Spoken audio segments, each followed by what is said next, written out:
irmãos, a paz de Cristo, tudo bem com vocês? O vídeo de hoje, o estudo de hoje é sobre o templo de Deus que Paulo falou em 2 Tessalonicenses, capítulo 2, versículos 3 e 4. Eu vou ler esse texto de Paulo, eu vou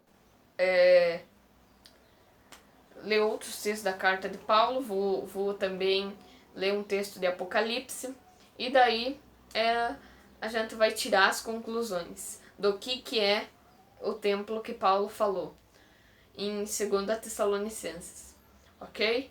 Então, vamos lá.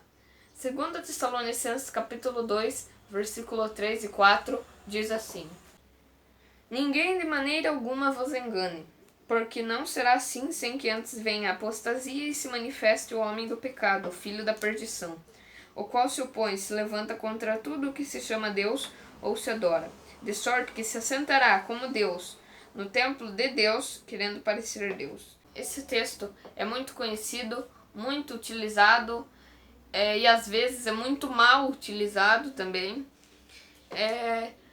porque várias pessoas, usam esse texto para falar que os judeus vão construir um templo em Jerusalém para o anticristo se assentar. No caso, vai ser o terceiro templo, e o anticristo vai se assentar lá, e tal, e tal, e tal. Só que o desejo de Paulo aqui não é falar que os judeus vão construir um templo e o anticristo vai se assentar. O mesmo Paulo que escreveu segunda carta aos Tessalonicenses, escreveu 1 Coríntios capítulo 3, versículo 16 ao 17, que vai dizer assim: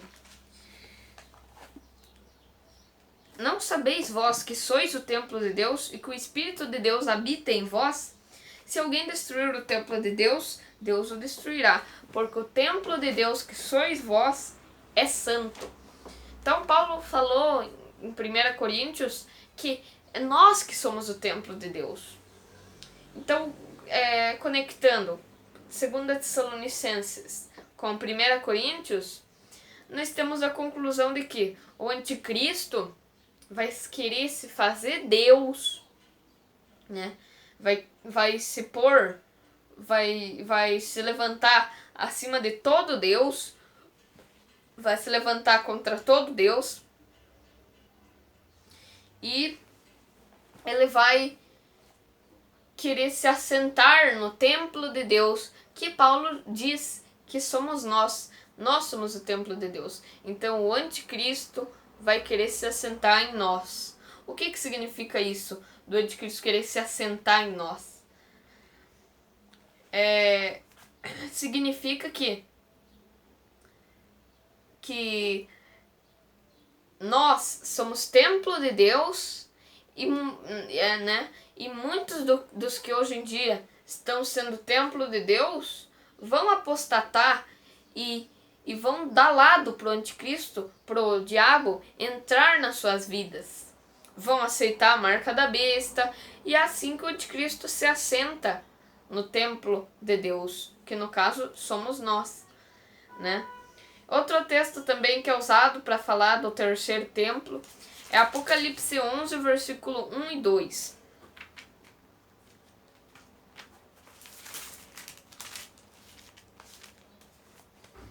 Foi-me dada uma cana semelhante a uma vara, e chegou o anjo e disse-me: Levanta-te e mede o templo de Deus e o altar e os que nele adoram, e deixa o átrio que está de fora do templo e não o meças, porque foi dado às nações, e pisarão a cidade santa por 42 meses.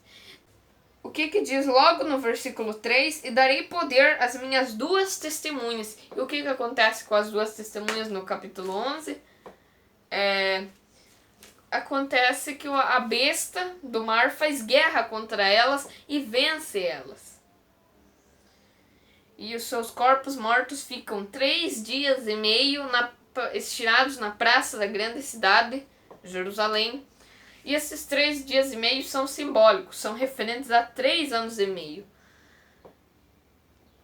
E por isso que a gente tem que conectar o Apocalipse capítulo 11, versículo 1 e 2 com o restante do capítulo.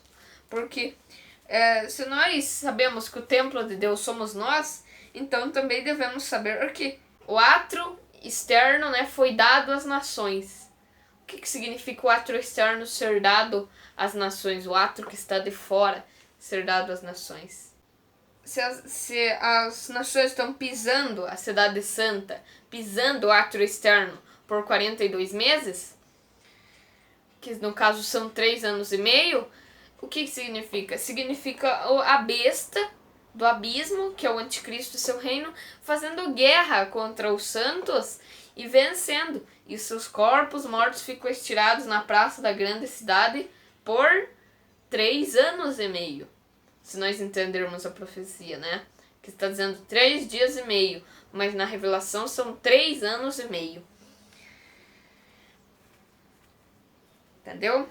Então, resumindo, o templo de Deus somos nós, e é em nós, e se nós dermos lado para o diabo, ele entra e contamina esse templo. Ele profana esse templo, né? Então, a gente tem que cuidar do templo de Deus.